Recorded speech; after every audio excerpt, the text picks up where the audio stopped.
Hey yo l'équipe, aujourd'hui vidéo découverte sur la chaîne, on va donc observer une nouvelle espèce que je ne vous ai jamais présentée, avec un tout petit peu de couvain, mais vraiment léger hein. Enfin, vous voulez du couvain? Encore plus de couvain? Je pense que vous allez être servi. Générique.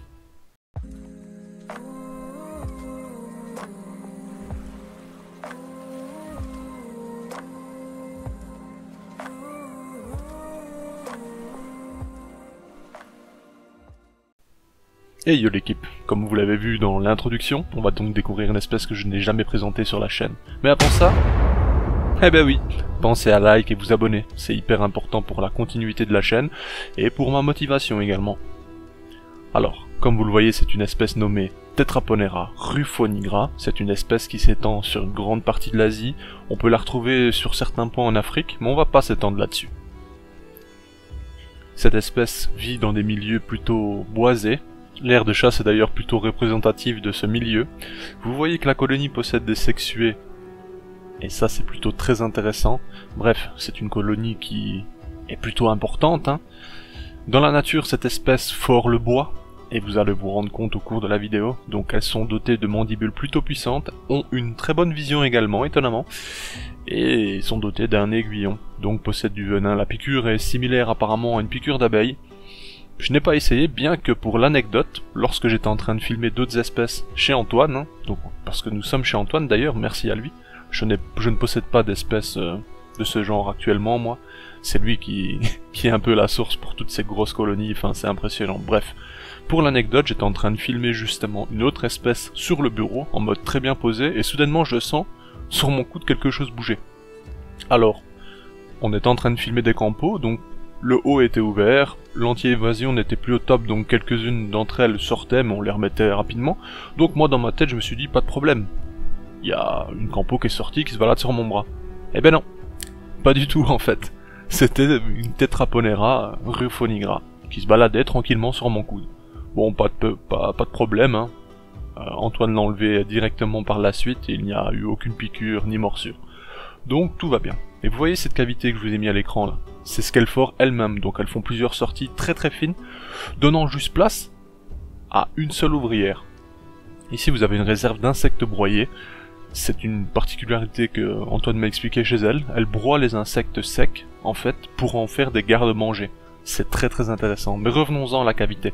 Cette petite cavité que vous avez vue à l'image et que vous reverrez par la suite, elle les creuse elle-même, laissant place au passage d'une seule ouvrière, uniquement. C'est une sorte de contrôle pour elle également, pour sortir, pour sortir et rentrer tout simplement, mais pour aussi gérer et empêcher tout individu de rentrer dans leur nid, tout simplement. Et franchement, ça c'est hyper malin, je trouve. Alors dites-vous que, comme ça, franchement, elles ne sont pas effrayantes, on va pas se mentir. D'ailleurs, vous voyez là, à l'image actuellement, une ouvrière qui garde l'entrée. C'est assez... c'est quelque chose qui est fréquent chez elles au final. C'est leur façon de faire, leur façon d'évoluer. Bien qu'ici elles soient en élevage et donc n'ont pas de prédateurs, ni même d'ennemis dans les parages, hein, elles gardent bien sûr tout ce qui est ancré en elles depuis des générations. Alors, il est possible que vous voyez dans cette colonie des acariens. Il faut noter en fait que Antoine a mis tout simplement de manière préventive du taurus dans toutes ces colonies, il y a peu. Donc on va forcément voir des acariens dits chasseurs d'acariens. N'ayez crainte, c'est totalement normal. C'est dans le but justement de développer des développements non désirés, et c'est plutôt intéressant. Ici vous voyez, hein, c'est l'activité, elles m'ont senti, elles ont senti la présence, on a donc ouvert aussi le haut de l'aire de chasse pour moi filmer d'une meilleure qualité, et c'est tout de suite, c'est la guerre dans l'ADC. Hein. Alors autant j'ai fait l'expérience indirectement sans le vouloir, hors de l'ADC, elle ne m'a pas piqué ni mordu. Par contre, si là vous mettez votre doigt au milieu de ce regroupement sur le haut de cet arbre mort, attention que, à mon avis, de multiples morsures et piqûres seront à prévoir. Je n'ai rien dit par rapport au couvain, mais je me doute que vous avez les yeux qui ont explosé en voyant ça. Et dites-vous que ce n'est qu'une partie.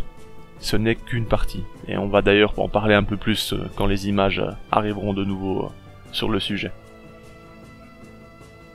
Je vous ai mis des séquences qui peuvent paraître répétitives, mais c'est parce que l'espèce est tellement magnifique et tellement active que c'est incroyable.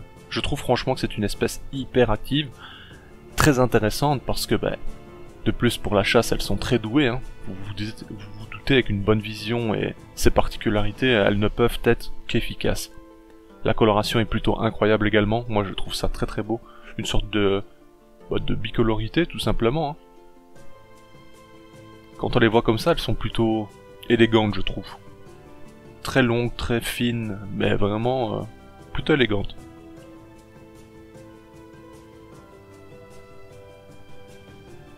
Elles vivent donc dans un milieu plutôt sec, hein, donc ni en bois, sans humidité. Un point d'eau suffira dans l'ADC pour elles. Maintenant, elles évoluent dans un milieu tropical, voire subtropical, donc techniquement, elles sont dans des zones qui sont plus humides. Mais dans celles-ci, elles choisissent généralement des bois morts ou des bois secs. Donc c'est un compromis en soi. Je pense qu'un peu d'humidité dans l'ADC, au niveau de l'air surtout, bah, ça peut être intéressant. Maintenant, ce n'est pas mon espèce, je n'ai pas fait d'expérience dessus, donc je n'ai que des retours vis-à-vis de lecture d'Antoine ou d'autres personnes qui possèdent l'espèce. Et vous voyez, hein, très très rapide, très active, enfin franchement hyper intéressant. Pour les conditions de maintien, vu qu'elles sont dans ce système-là où on n'a pas vraiment besoin d'une humidité à suivre bien précise, etc., qu'elles ont besoin juste de chaleur en soi et de nid en bois, franchement c'est plutôt simple à contrôler, et c'est très intéressant pour le coup. Je pense que c'est une espèce qui pourrait ravir plusieurs d'entre vous, si vous ne la possédez pas encore hein, d'ailleurs. Dites-moi en commentaire si vous en possédez, ça m'intéresse. Ici vous voyez, c'est donc les parties hautes du nid en bois, et vous voyez que le bas est bien rempli. Franchement c'est... J'étais pas prêt, hein, clairement. Il m'a dit attends je vais te montrer le couvain, j'étais clairement pas prêt. Et donc on a plusieurs stades forcément hein, de larves, on a... Bon, je ne vais pas rentrer dans les détails mais... Chez les larves en général, pour poursuivre l'évolution et la détailler, on a plusieurs stades, larves, stade 1, 2, etc. Ça peut aller jusqu'à 5 si je ne dis pas de bêtises. Le développement n'est pas aussi rapide que des campos, on va pas se mentir, mais quand elle s'y met, vous vous rendez compte que c'est plutôt énervé. Alors ici, on n'a pas de stade de cocon, ce sont des nymphes nues qui évoluent donc justement jusqu'à la fin et qui vont au fil du temps attraper la forme, donc l'aspect, et ensuite auront la coloration jusqu'à la naissance de l'imago, donc la jeune ouvrière qui viendra au monde.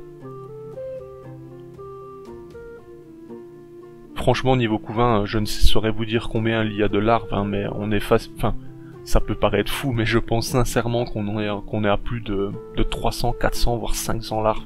C'est incroyable. Elles sont entassées l'une l'autre, et ici, bon, ici vous voyez le deuxième nid, parce que là on était dans le premier juste avant.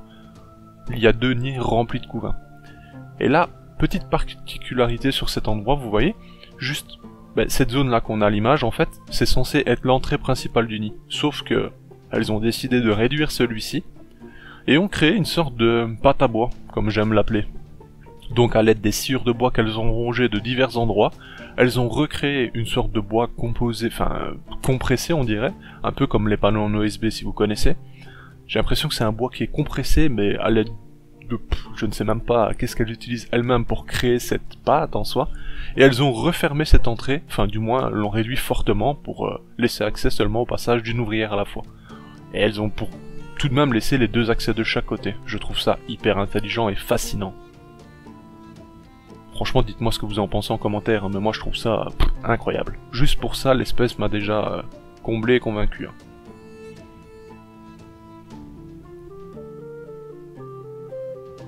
Et vous voyez ici, on a des larves un peu plus récentes.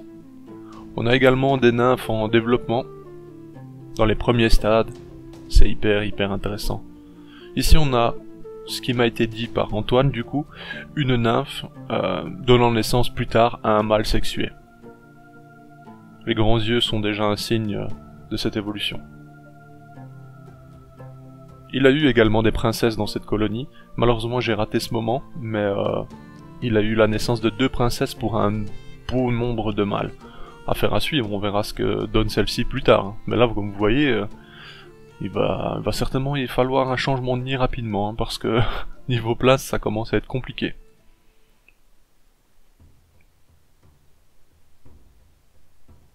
Ah, Madame la Reine. Eh oui, lors du passage, je suis tombé dessus par hasard, et vous vous rendez compte qu'elle est plutôt impressionnante. Il m'a dit comme ça, t'inquiète pas que quand tu vas croiser la Reine, tu vas la repérer. est effectivement bien plus grande que les ouvrières. D'ailleurs, son gastre peut vraiment être encore bien plus développé. Parce qu'en fait, c'est une espèce où on peut apercevoir le moment où elle va faire de grosses pontes, parce que son gastre gonfle énormément, et soudainement elle va vous pondre une chier d'œufs. D'ailleurs, sa coloration est un peu plus claire également. Est-ce que c'est propre à cette reine ou propre à... Je veux dire, on sait qu'il y a des variations dans les colorations de reines. C'est peut-être le cas chez elle aussi, hein, je ne sais pas. Est-ce qu'elle est plus claire que d'autres? Je ne saurais vous dire. Ici, à l'image, j'adore, on a des nuances de couleurs dans les larves. Je sais pas si vous vous rendez compte. On a du rouge clair, du orangé, du jaune, enfin, je trouve ça hyper stylé. C'est tout simplement les différentes évolutions, hein, les différents stades que je vous expliquais tout à l'heure, hein, l'arbre de stade 1, 2, etc. Franchement, j'étais ravi de découvrir cette espèce, j'espère que ça vous a plu également. Si c'est le cas, n'oubliez pas un petit like, ça fait plaisir, un commentaire également, et on se dit à bientôt pour de nouvelles aventures, sachant que j'ai enregistré quelques espèces qui devraient vous plaire chez lui. Franchement, je pense que ça va vous satisfaire. Sur ce, à bientôt l'équipe, merci de m'avoir écouté jusqu'au bout, et on se dit à bientôt, ciao.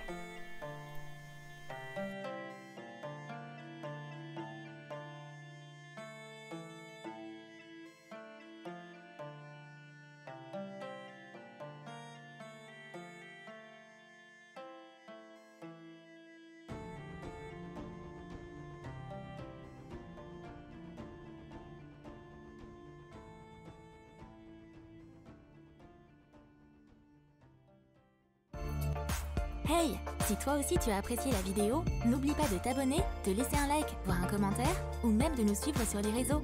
Merci et à bientôt l'équipe!